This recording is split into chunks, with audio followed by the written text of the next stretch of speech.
All right, so now that we've got it leveled this way, now what we really care about is that we're going to make the deck parallel with the crankshaft. So that's why we have that bar down in there, is we're gonna measure on number 5 and number 1. And the reason for number 5 is because the table pivot point is right under number 5.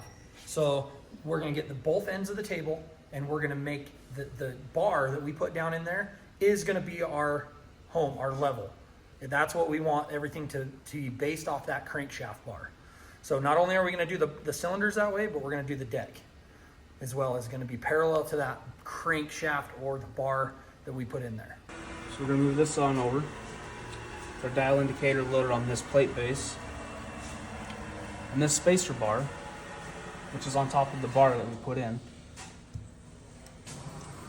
Take this down, I'm trying to line it up where I like it.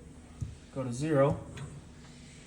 You see, it's just off. This is the difference between this block and the last one. And I move this up and down, just take out any slack that is in the machine.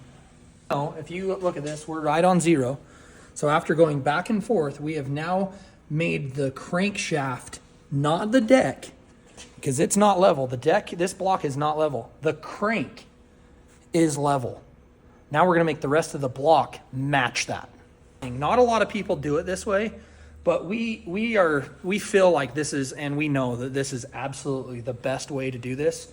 So you have a bar in here, as you've seen before. Us put the bar, and it's mounted into the mains. So now what is really cool about this is we're gonna see how far out this block actually is from the factory. And we're gonna change that and make it parallel to the crankshaft.